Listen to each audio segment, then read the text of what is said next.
사도행전 1장 저와 여러분이 한 절씩 함께 교독하겠습니다.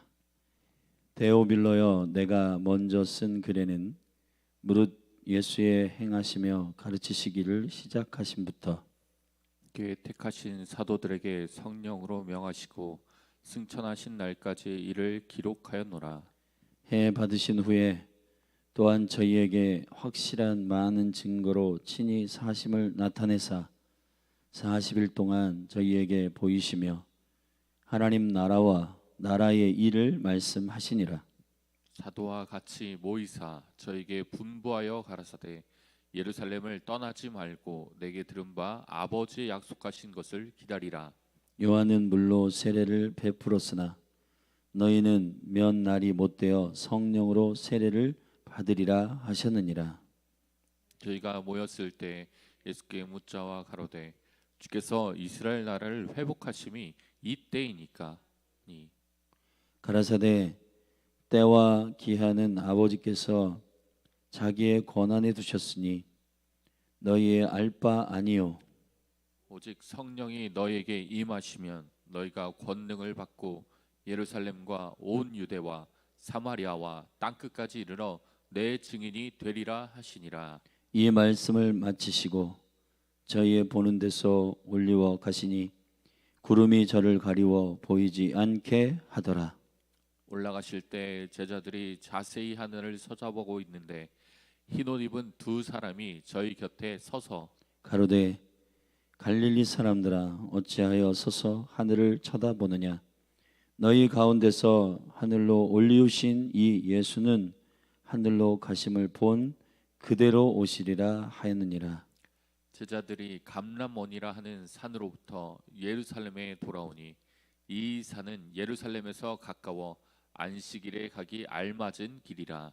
들어가 저희 요한은 다락에 올라가니 베드로, 요한, 야고보, 안드레와 빌립, 도마와 바돌로메, 마테와 및 알페오의 아들 야고보, 젤로신 시몬, 야고보의 아들 유다가 다 거기 있어.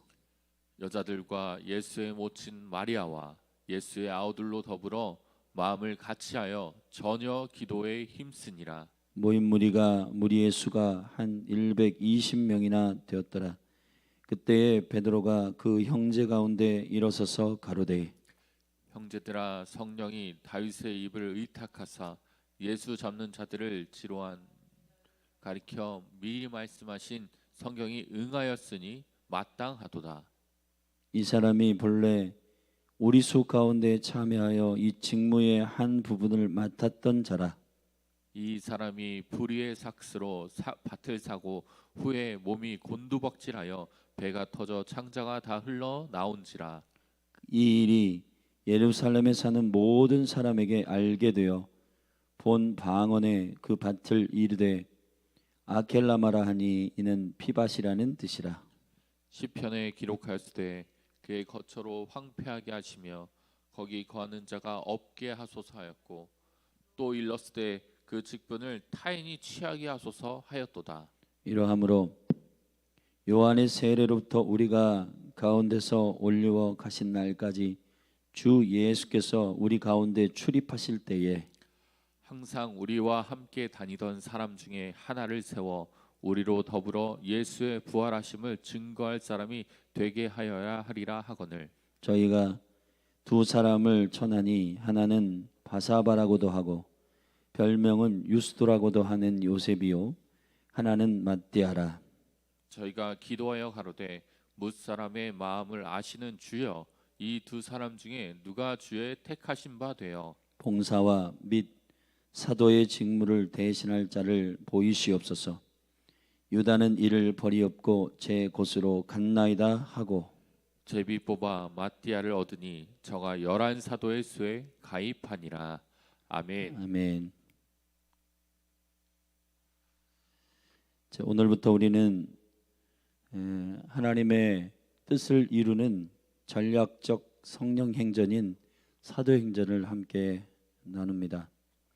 사도행전은 1장부터 28장의 선교의 플랜이 성취되는 실제의 이야기를 성령의 인도하심과 그의 나타남과 능력 안에서 보는 성경입니다. 사도들이 제자에서 사도로 변화되고 그 영광스러운 하나님의 열심이 주의 뜻을 이루고자 하시는 당신의 능력과 영광을 쏟으시고 성령을 보내셔서 약속하신 대로 이 역사를 이루시는 일을 우리는 성령행전 곧 사도행전이라 하고, 사도행전은 여러분이 알듯이 누가가 제 두 번째 책으로 지은 책입니다.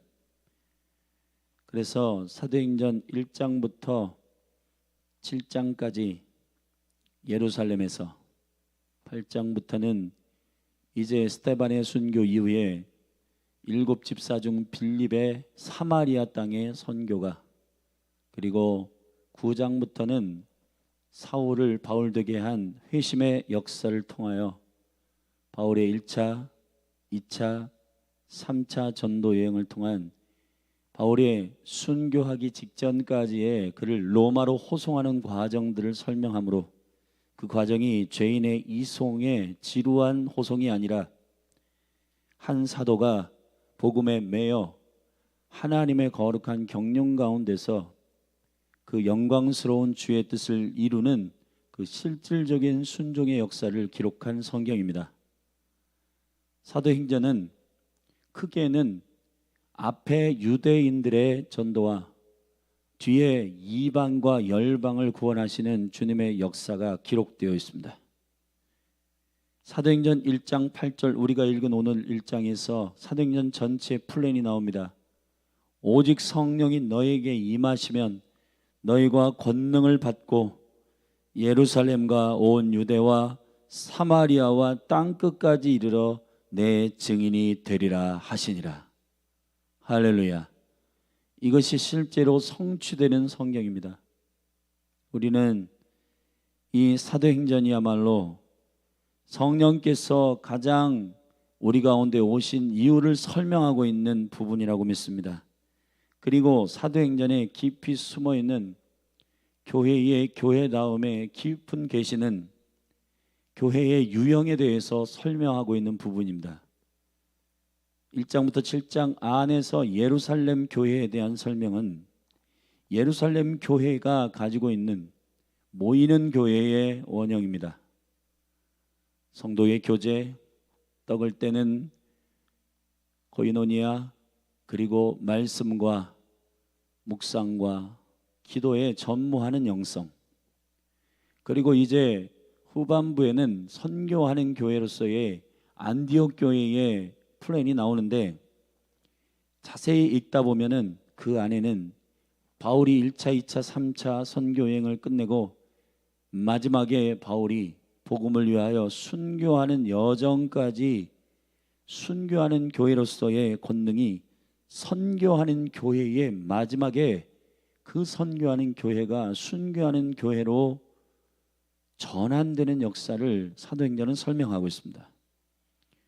교회의 원형적 그 부르심은 결국 모이는 교회의 예루살렘 교회, 그리고 보내심을 입은 교회의 안디옥 교회, 그리고 19장에 가면 에베소 교회를 통한 우리에게 말씀하시는 순교하는 교회로서의 교회를 계시하고 있는 것입니다.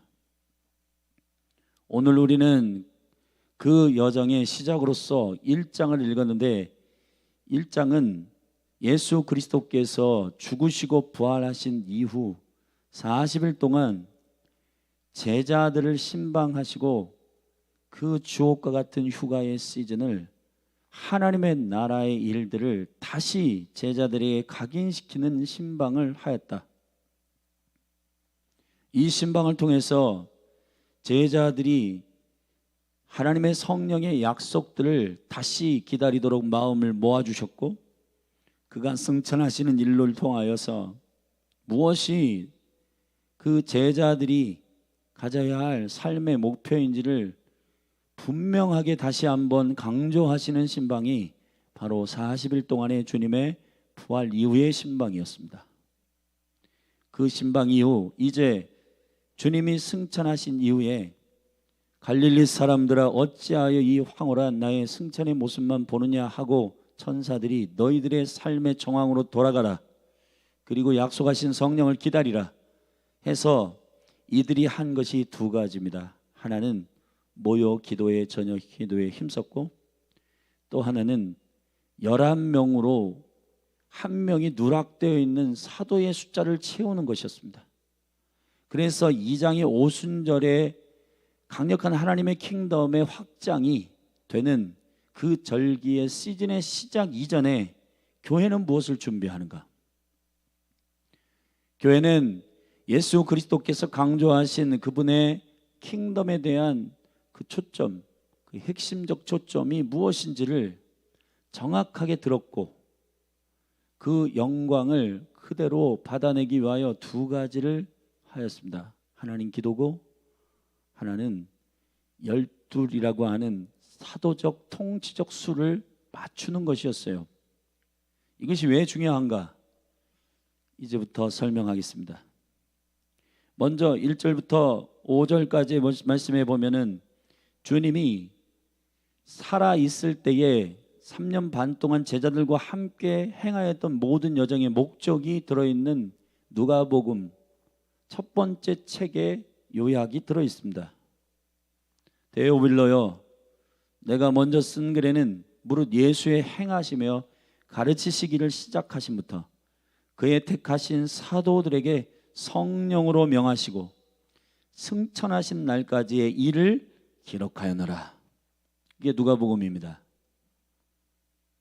해 받으신 후에 또 저희에게 확실한 많은 증거로 친히 사심을 나타내사 40일 동안 저희에게 보이시며, 주님은 오직 한 가지를 제자들에게 이식시키기를 원하셨어요. 그거는 뭐냐? 하나님의 나라의 일입니다.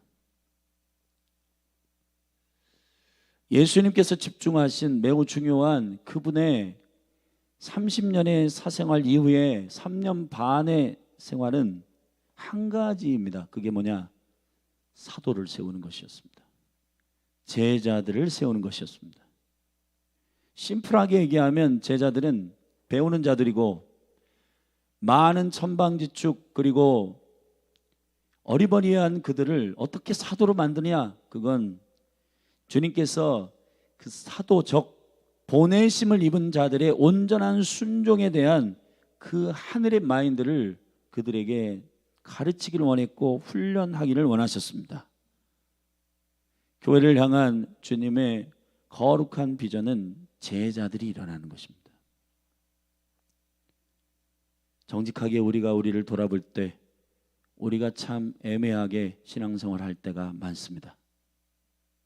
예수님은 무리를 중심으로 사역하지 아니하시고 제자를 중심으로 사역하셨다는 겁니다. 그리고 그는 제자를 세워 놓으시고 승천하셨어요. 제자들의 입장에서 볼 때는 무책임해 보입니다. 왜냐하면 그분이 메시아이고 메시아가 와서 그의 군대를 이끌고 와서 통치할 것 같았는데, 그는 3년 반 동안 그렇게 하시고 아버지께 순종하신 다음에 올라가 버리시는 거예요. 아니 이게 뭐지? 그런데 그가 올라가심 후부터 하나님의 나라의 확장은 시작됩니다. 절기적 계시로 보면은 전반기 보험절기에 우리는 6월 초실 오순절까지의 일들을 우리는 전반기라 보는데, 그 전반기의 그 1년의 시간 가운데 그리스도를 계시하는 그 시간 가운데 전반기는 그리스도를 깊이 우리의 심령으로 받아내고 사모하고 사랑하고 그분이 내 안에 내주하시는 그 엄청난 생명의 이식이 그분의 은혜와 그분의 부활의 영광 안에서 깊이 상고하는 시간으로 되어 있고, 이제 후반기 가을 절기는 추수의 절기로 되어 있는데 그 추수의 시작은 결국 우리가 교회 되는 것입니다. 오순절에 생일을 맞은 교회예요. 이 안에 우리의 비전이 누룩이 없는 겁니다. 탐욕과 욕심과 찢기가 없는 거예요. 그거를 무교절이라 하고, 그 무교에 49일 77절 그리고 그 다음 오순절에, 그래서 사도행전 2장의 오순절이 이미 이르매라고 하는 이 시간은 교회의 탄생과 생일을 설명하는 매우 중요한 하나님의 나라의 계시입니다. 사랑하신 여러분, 교회는 하나님의 비전을 이해하고 받아들이는 공동체입니다. 교회는 무리적 공동체가 아니에요. 지난주 우리가 말씀을 들은 대로 그리스도의 머리까지 우리는 자라야 합니다. 왜냐? 사단의 괴술과 사람의 속임수 안에서 우리가 이 문화와 이 세대의 바람에 요동치 않기 위하여, 여기 붙었다 저기 붙었다니까 선동당하는 무리가 되지 않기 위하여 어린아이의 일을 버려야 한다고 주님 말씀하셨습니다. 여러분, 주님이 우리에게 말씀하시는 매우 중요한 그분의 비전은 하나님의 나라입니다. 제자들 안에서 빼내고 싶으셨던 주님의 핵심은 베드로와의 일에서도 나왔어요. 교회를 선포하셨는데 베드로가 그래도 정신을 못 차리고 주님 십자가에 올라가시는 건 안 됩니다 하고 바리가랭이를 잡고 주님 가면 안 됩니다 라고 인간적인 면으로 호소했어요. 주님께서 이렇게 말씀하셨습니다. 너는 왜 하나님의 일을 생각하지 않고 사람의 일을 생각하느냐 그랬습니다. 사단아, 내 등 뒤로 물러가라. 여러분, 이게 주님의 열정이고 주님이 우리에게 나누시기를 원하시는 하나님의 나라입니다. 여러분, 교회가 가진 매우 중요한 하나님의 나라의 일들에 주께서 우리에게 부으시는 이 핵심과 이 비전이 우리에게 부어지기를 예수 그리스도의 이름으로 축복합니다. 할렐루야. 예수님께서 첫 번째 누가복음을 통해서 이 핵심적 말씀을 하셨다는 거예요. 그리고 난 다음에 주님께서 사도들과 같이 모이사 저희들에게 분부하기를 시작합니다. 그 분부하는 게, 야 이제 나 올라가니까 너희들 잘 살고 이제 너무 걱정하지 말고, 이러한 이야기가 아니에요. 자, 이제 이 하나님의 나라 일이 실제가 되는 때가 왔다. 이제 너희들이 3년 반 동안 하나님의 나라 일에 대해서 들었다. 지금 너희들이 다 깨달을 수 없지만은 내가 이제 올라가면 성령이 너에게 부어진다. 그 성령님이 임하시면은 너희들이 증인이 될 거다. 그 성령을 기다려라 라고 성령님 그분이 오실 것을 다시 한번 그들에게 기다리고 사모하라고 알려주시고 그분은 승천하시는 겁니다. 여기서 주님이 우리의 삶의 목표를 바로잡으셨습니다. 여러분, 우리는 우리의 일에 집중할 때가 많습니다. 예수님은 계속해서 하나님의 나라를 말씀하십니다. 그러니까 주님과 같이 걷기를 원하신다면 저와 여러분들이 주님이 뭐를 생각하시고 그분이 뭘 원하시고 그분이 무엇을 추구하시는지를 저와 여러분이 같이 하나 되기를 축복합니다. 두 번째, 이 제자들에게 바로 잡으시는 건 6절부터 나와 있습니다. 제자들 안에는 하나님의 나라에 대한 이해가 곡해되어 있었습니다. 어떻게 할 수 있느냐? 이 제자들의 말을 통하여 알 수 있습니다. 6절을 보면 저희가 모였을 때 예수께 묻자와 가로되. 질문은 유대인들의 교육 가운데 그 사람이 가지고 있는 요즘의 교육학에서 메타인지라고 하는 그 친구가 뭘 알고 있고 뭐를 이해하는지를 파악할 수 있는 매개예요. 그래서 하브르타는 성도들이 은혜 받았어 뭉뚱거려 그렇게 세상으로 파송받는 그러한 소그룹이 아니라 내가 뭘 모르고 나는 지금 무엇을 잘못 이해하고 있는지를 아는 시간입니다. 질문과 대답을 통해서 저 사람은 저렇게 이해하고 있구나, 하나님의 나라를 그렇게 이해하고 있구나, 이해하는 겁니다. 이 제자들의 질문을 들어보십시오. 이렇게 말했습니다. 주께서 이스라엘 나라를 회복하심이 이때이니까. 여기서 쓰는 이 때라고 하는 시간은 크로노스, 일반 역사입니다. 우리는 지금 식민지 치하에 있고 이 로마로부터 압제해서 벗어나는 게 우리의 소망인데 언제 하시는 겁니까? 이거는 제자들은 여전히 본인들이 원하는 하나님의 나라의 지경과 하나님의 나라가 추구하는 선교적 킹덤을 보지 못하고 있습니다. 본인들이 지금 불편하고 고통스러운 그곳으로부터 압제해서 나오기를 원하는 거예요. 우리하고 똑같죠. 주님은 우리에게 계속해서 하나님의 나라를 말씀하시지만 주님, 그건 너무 우리가 이해를 못하겠고요. 지금 당장요 카드 빚을 갚아야 되고요. 당장 애새끼들과 씨름하는 게 힘듭니다.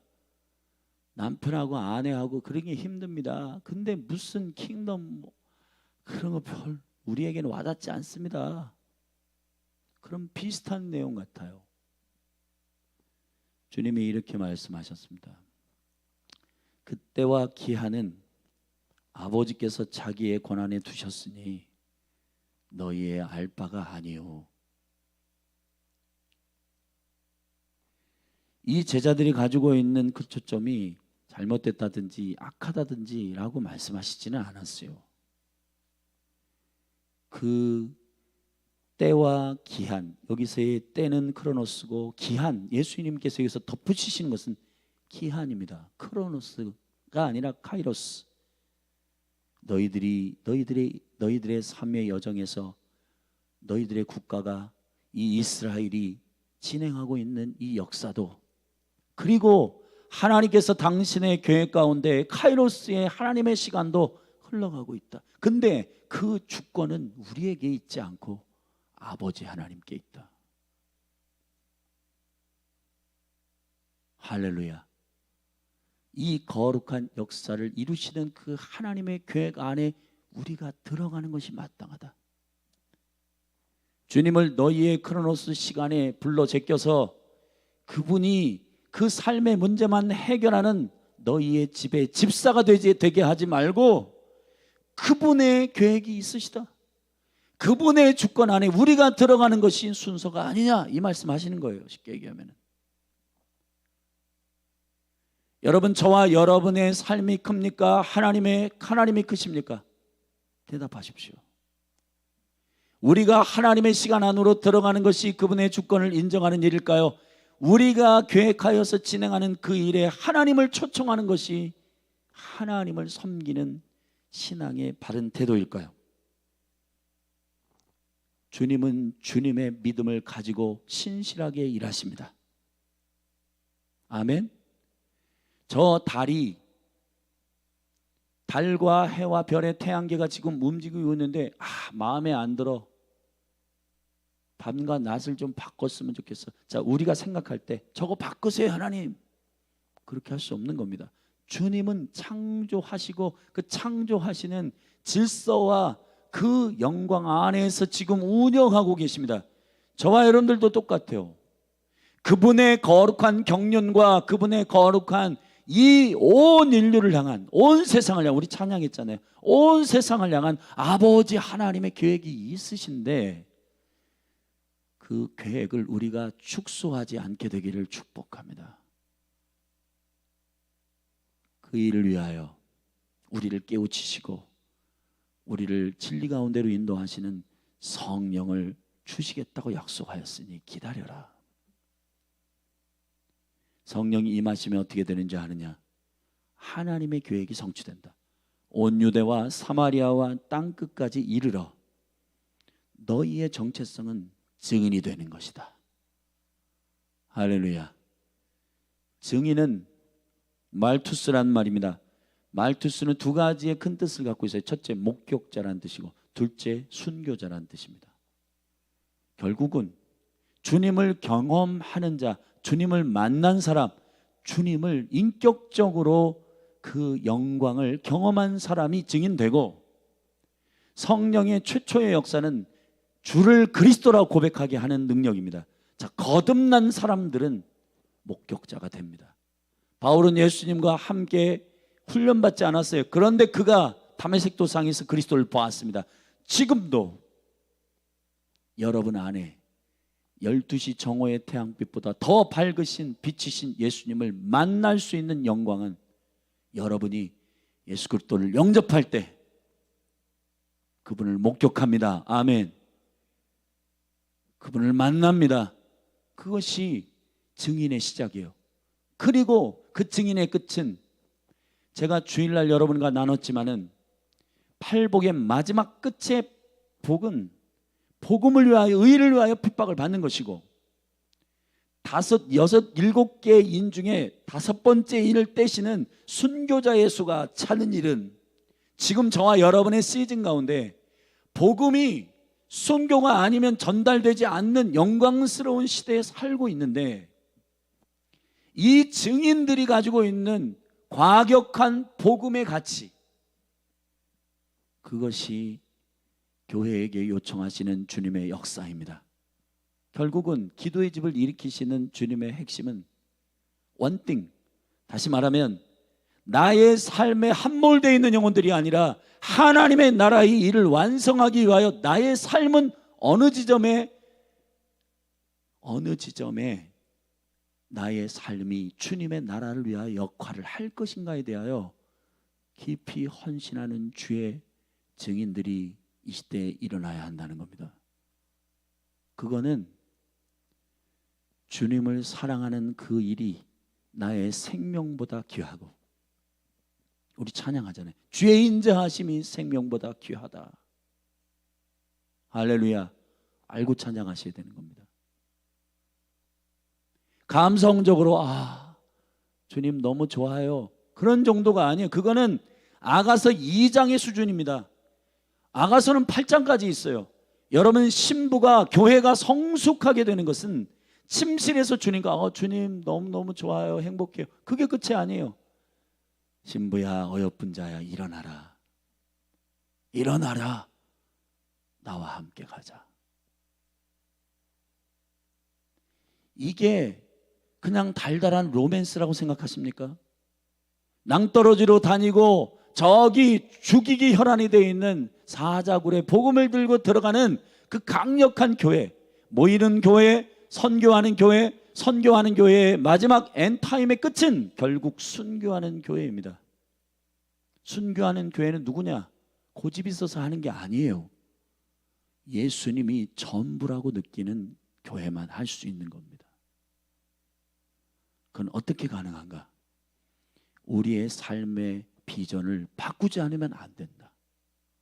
나의 삶의 가치는 내가 얼마를 벌고 내가 어디에 포지션에 올라가는 게 나의 삶의 성취가 아니라 그리스도의 나라에 나의 부르심과 나의 역할을 정확하게 그 자리에서 행해내는 자들, 하나님의 일, 하나님의 나라, 그 영광을 위하여 우리를 불러주신 주님의 경륜을 이해하는 그 비밀이 여러분 가운데 열리기를 축복합니다. 그러면 억지로 우리가 가는 게 아니라 기쁨으로 그 일들을 갈 수가 있어요. 한국 교회가 순교자들의 피로 인하여 급속한 부흥이 일어났습니다. 1세기 교회의 강력한 하나님의 나라의 역사는 결국 순교자들의 피가 뿌려졌기 때문에 돌파된 겁니다. 자, 이 마지막 때도 똑같습니다. 지금 선교의 전문가들은 마지막 때에 무슬림과 힌두와 저기 티벳의 고승들, 실제 도수를 부리고 축지법을 쓰는 그러한 깊이 영적인 세계 가운데 클릭되어 있는 바로 그 고승들과의 영적 전쟁이다. 스트롱홀드가 남아있는 겁니다. 귀신이란 귀신, 샤머니즘의 마지막 끝자락에 복음은 직면해 있습니다. 근데 여러분, 뜰만 밟고 왔다 갔다 하는 분들을 통해서 돌파되지 않습니다. 주님이 왜 40일의 이 엄청난 휴가를 제자들에게 사도가 되도록 강조하시고 또 강조하시는가? 너희들의 나라 이스라엘이 회복되는 게 다가 아니다. 하나님의 때와 기한은 그분의 권한에 있고 그분이 그분의 일을 이루기 위하여 그분의 영, 하나님의 영, 성령님을 보내신다. 그분의 열심 안에 저와 여러분이 들어가기를 축복합니다. 자, 교회는 이렇게 하고서 주님이 올라가셨어요. 근데 이 제자들이 정신을 못 차리는 겁니다. 황홀하게 주님의 이 승천하시는 모습이 얼마나 황홀했겠어요. 그러니까 그것만 보고 있는 겁니다. 그런데 두 천사가 흰 옷 입은 사람들이 10절에 보면 올라가실 때 제자들이 자세히 하늘을 쳐다보고 있는데 와, 놀랍다 하는데 흰 옷 입은 천사 두 사람이 저희 곁에 서서 가로되 갈릴리 사람들아 어찌하여 서서 하늘을만 쳐다보느냐. 너희 가운데서 하늘로 올리우시니 예수는 하늘로 가심을 본 그대로 오시리라. 할렐루야. 자, 너희들의 삶의 초소로 다 돌아가라. 그리고 성령을 기다려라. 아멘. 여러분, 이 거룩한 주님의 우리를 하나님의 비전 안에서 새롭게 하시기를 원하시는 이 방향을 성령 안에서 저와 여러분들 따라가기를 바랍니다. 자, 교회는 이제 두 가지를 준비합니다. 첫째, 저녁 기도에 힘쓰는 것입니다. 저녁 기도에 힘쓴다는 말은 무슨 말일까요? 여기에 모여있는 사람들의 면면을 보면 약 120명 정도라고 했는데 70명에 대해서는 거론하지 않지만은 그러나 우리가 얼추 계산해 봐도 12제자 중에 한 사람이 누락되고 11명과 여기에 예수님의 어머니와 그리고 예수의 아우들이 약 6명 정도 되니 그리고 그 모친 마리아와 그 여자들 얼추 이렇게 계산해 보면 약 120명 정도가 되는 겁니다. 70명이 여기 속해 있는 거예요. 누가는 이 70명에 대해서 뒤에 한 명의 사도의 자리를 포함시킬 때 이렇게 말했습니다. 21절에 이러함으로 요한의 세례로부터 우리 가운데서 올려 가신 날까지 주 예수께서 우리 가운데 출입하실 때 항상 우리와 함께 다니던 사람 중에 하나를 세워야 된다. 할렐루야. 갑자기 여기서 마띠아가 제비를 뽑아가지고 사도가 된 것 같지만은 그러나 그 마띠아는 제가 추측건데 70명의 그 제자들 중에 한 사람이었어요. 제자 훈련 안 받은 거 아닙니다. 사실은 누가복음 9장에 12, 누가복음 10장에 보면 70제자를 따로 세우셔서 예수님 훈련하셨다니까요. 다른 복음서에는 70제자에 대한 언급이 없어요. 그런데 이 선교에 대한 그 마인드를 가지고 하나님의 뜻을 가지고 누가가 세밀하고도 디테일하게 예수님이 세우신 제자들은 결국 12제자와 70제자라는 사실을 밝혀냅니다. 우리는 이 120문도가 모여서 무엇을 했느냐? 전혀 기도에 힘썼습니다. 할렐루야. 전혀의 기도에 힘쓰기 위해서는 전제가 있어요. 마음을 같이하여. 그래야 돼요. 여러분, 이 예수님의 동생들은요 서열 싸움도 하고 사실은 믿지 않았어요. 예수님 있을 당시에 부활하기 전까지는. 그러나 여러분 고린도전서 고린도후서 이렇게 말씀해 보면은 예수님이 야고보를 방문합니다. 그의 동생 야고보를 방문하고 부활하신 다음에 야고보를 방문한 이후에 예수님의 동생들이 예수님을 믿은 거거든요. 그러니까 먼저 훈련된 사람들 제자들하고 예수님의 동생, 그리고 여기 보면 젤로 땅도 있었고 여러분 이게 민족주의자들이고요. 여기 보면은 마태도 있었고 세리, 여러분 매국노입니다. 여기 지금 뒤섞여 있는 남자, 여자, 성별적 차이, 세대적 차이, 그리고 여기에 정치적인 이슈의 차이, 다양한 사람들이 있는데 여기 이렇게 되어 있습니다. 성경은 모든 그 논쟁과 그 안에 있는 현란한 무슨 생각과 사고방식의 이야기들을 하고 있지 않아요. 단순합니다. 마음을 같이하여 저녁 기도에 힘쓰더라. 어떻게 마음을 같이 할 수 있었네? 앞에서 주님 제자들에게 말씀하신 거예요. 너희들의 개인적인 각자의 소원과 비전이 아니라 하나님의 나라의 일을 생각하라는 겁니다. 할렐루야. 우리가 교회에서 다양한 사람들의 필요가 있고 다양한 사람들의 비전이 있고 다양한 사람들의 목적이 있을 수 있지만은 그러나 교회는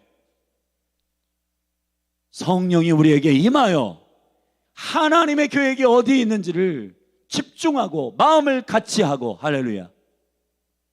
정치적인 성향이 어떠하든 그 사람의 생각이 어떠하든 그것이 아니라, 그것을 주장하는 곳이 아니라, 이 교회는 하나님의 나라의 일을 위하여 마음을 합하여 전혀 기도에 힘쓰는 공동체임을 선포합니다. 할렐루야. 두 번째, 15절부터 우리는 26절까지 두 번째 이 그룹이 한 게 있습니다. 기도만 한 게 아니라 계시적인 행동, 다시 말하면 11명밖에 없는, 예수님은 계속해서 제자들 세울 때 12과 70을 생각하셨어요. 근데 지금 가룟 유다가 없는 거거든요. 11명과 70이거든요. 그러면 이걸 어떻게 할 것인가?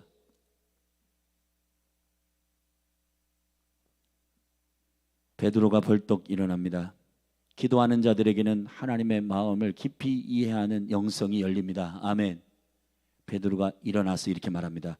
말씀을 인용하며, 형제들아, 16절에 성령이 다윗의 입을 의탁하사 계시하신 말씀을 우리가 상고해야 된다. 예수 잡는 자들을 지로한 유다를 가리켜 미리 말씀하신 성경이 응하였나니 마땅하다. 본래 이 사람이 우리 예수 가운데 참여하며 이 직무의 한 부분을 맡았던 자다.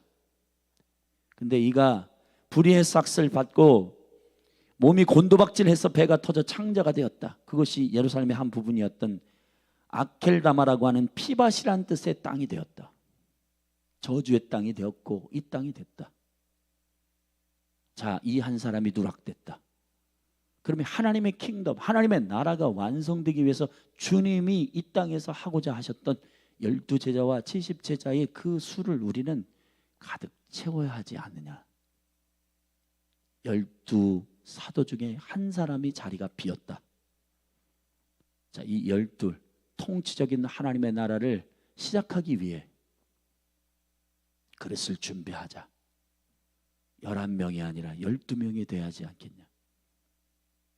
굳이 베드로의 입을 여셔서 주께서 이 일들을 그 모인 120명 군도들에게, 성도들에게 설명하고 그들이 동의한 가운데 그냥 적당한 사람 누가 있을까 천거하여 세운 게 아니라 두 사람이 추천되었는데, 여기에 두 사람의 이름은 이렇게 나와 있습니다. 23절에 저희가 두 사람을 천하니 하나는 바사바라고도 하고 별명은 유스도라고도 하는 요셉이요, 하나는 마띠아라. 할렐루야. 여러분, 앞에 있는 첫 번째 사람은 설명이 길어요. 별명도 있고 그 사람에 대한 평가가 많은 부분에 있어서 많은 사람들이 평가하고 좋게 얘기하는 별명, 유스도라고 하는 별명은, 이 말은 정이란 말이고, 그리고 이 사람의 본래 이름은 요셉입니다. 바사바라고도 하고, 그리고 유스라고 하는 이 사람이 있었고, 또 하나는 마띠아예요. 근데 이 두 사람 중에 이 120명의 사람들이 기도하는 그룹이기 때문에 이렇게 결정합니다. 저희가 기도하여 가로되 뭇사람의 마음을 아시는 주여, 이 두 사람 중에 누가 주의 택하신 바 되어 봉사와 및 사도의 직무를 대신할 자를 보내시옵소서 라고 기도한 후에 이 둘을 제비 뽑아 둘 중에 한 사람이 선택됐는데 그게 마띠아입니다. 여러분, 저는 자세히 이렇게 보면 이 사람이 두 사람 중에 한 사람은 이름이 요셉입니다. 예수님의 아버지는 예수님이 오시기까지, 예수님의 하나님의 나라를 이 땅 가운데 풀어놓을 예수님이 오시기 직전의 이름은 요셉이었고, 야곱의 12아들 중에서 마지막 12번째 아들 바로 직전의 이름은 요셉입니다. 여러분이 이거를 생각해 보십시오. 하나님의 나라가 온전히 완성되는 12번째 그 킹덤의 강력한 능력이, 물론 전체 12명의 연합이지만 그 요셉이라고 하는 이름은 12번째 바로 직전에 예비하는 이름이고, 여러분 정확하게 12번째 제자는 요셉이 아니라 마띠아로 선정됩니다. 마띠아란 말은 히브리어로 마탄에서 온 말입니다. 마탄은 하나님의 상급, 하나님의 선물, 하나님의 일을 완성하며 하면, 하나님의 나라의 일을 완성하면 받는 보상을 말하는 겁니다. 12번째 완성은 결국 그리스도의 나라가 온 이스라엘과 열방이 복음을 듣고 그 일을 완성하는 자들에게 주시는 상급의 계시적 이름을 가진 마띠아가 12번째 사도가 된 거예요. 사도행전은 우리에게 무엇을 말하고 있나요? 상급은 우리가 나름대로 헌신하는 거기에 대한 보상이 아닙니다. 하나님의 나라의 일을 감당하는 자들에게 주시는 상입니다. 그래서 그리스도인들은 어디에 심판대 앞에 가냐? 그리스도의 심판대 앞에 가는 것입니다. 왜 그리스도의 심판대인가? 주님, 저는 이렇게 했고요. 주님, 이렇게 살았고요. 잘했지요? 그게 아닙니다. 주님이 물으실 거예요, 여러분들에게. 명희야, 내가 너에게 부탁한 일은 했니? 네? 뭘 부탁했는데요? 그걸 몰라? 지호야, 내가 너에게 부탁한 일을 했니? 내가 너에게 맡겼잖아. 예? 뭘 맡겼는데요? 저는 그냥 열심히 했는데요. 뭘 열심히 했니? 내가 맡긴 거를 열심히 했니? 아니면 네가 원하는 걸 열심히 했니? 사랑하신 여러분, 하나님의 나라가 저와 여러분 가운데 설레이는 사역이 되기 위해서는 오늘 사도행전 1장을 깊이 묵상하고 주님의 심판대 앞에 가야 할 저와 여러분의 삶을 기억하며 주님의 계획과 경륜 안에 저와 여러분이 있기를 주님의 이름으로 축복합니다. 사랑하신 여러분, 하나님은 여러분을 부르셨습니다. 맡긴 것을 찾으신다고 하셨습니다. 맡긴 게 뭘까? 우리가 원하는 그 일이 아닐 거예요. 하나님의 경륜 가운데 여러분을 향한 신묘막측한 계획이 있을 겁니다.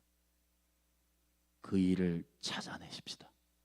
그리고 그 부르심 안에서 신실하게 주의 이름으로 증인된 자리에 서시기를 주님의 이름으로 축복합니다. 그리고 마지막 때 복음을 위해서 저와 여러분들이 헌신하고 주님께서 다시 오셨을 때 착하고 충성된 종아 잘하였도다. 맡긴 것을 찾으시는 그분께 돌려드리는 저와 여러분이 되기를 예수 그리스도의 이름으로 축복합니다. 기도하시겠습니다.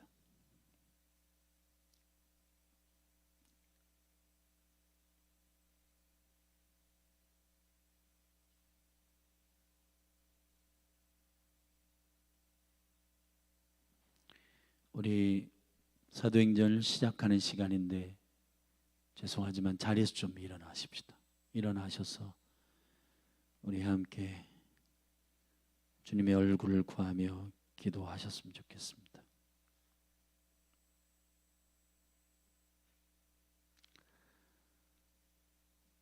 주님, 우리를 살리신 주님은 우리의 주인이십니다. 고린도후서 6장에서 분명히 말씀해 우리를 위하여 피 흘리시고 대가 지불하신 그분이 우리를 사셨다 하셨습니다. 그러므로 저와 여러분은 주님의 것입니다. 주님이 우리에게 무엇을 원하시는지를 깊이 알고 주의 은총 가운데 서기를 바랍니다. 성령님을 구하며 주님, 저의 부르심은 무엇입니까? 주님의 경륜 안에서 저의 삶의 증인됨이 어떤 것입니까? 라고 주께 묻고 우리의 삶을 그렇게 제자된 삶으로 드리는 저와 여러분이 되기를 바라고, 그 하나님의 뜻이 교회 가운데 기름 부어지기를 기도하며 축복하며 나아가십시다. 우리 같이 주의 이름 한번 부르고 합심해서 통성으로 기도하십시다. 주여,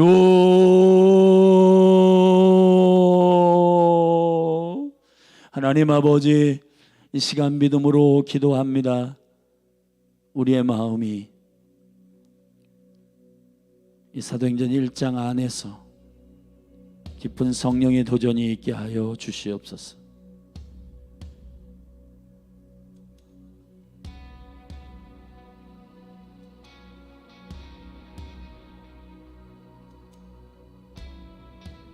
성령님, 우리를 깨우치시고 우리를 회복시키시고 당신의 영광 가운데 우리를 세우셔서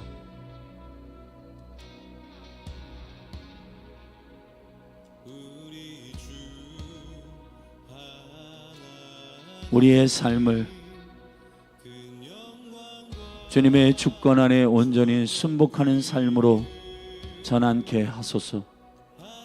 사람의 일을 생각하지 않고 하나님의 일을 생각하는 자들이 되게 하여 주옵소서.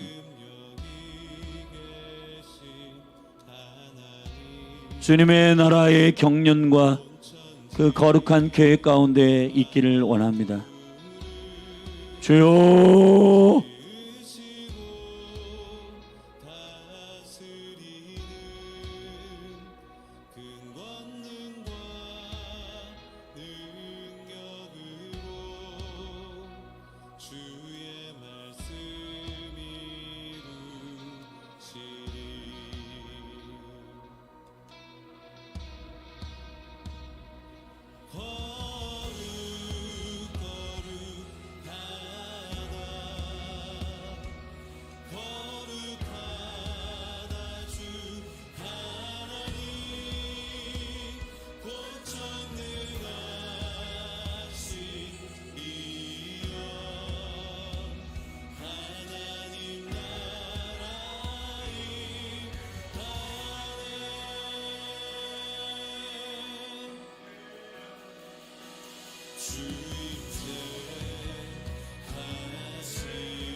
오소서 성령이여 주가 다시 세운 나라 주만 위에 사는 나라 북에 불타는 나라 오소서 성령님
나의 계획이 실패하고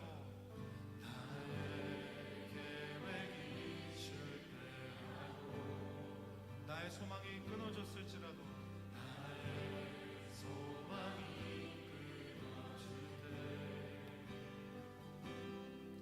삶의 주관자 되신 그분 앞에 나의 무릎을 꿇어 경배하네.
주님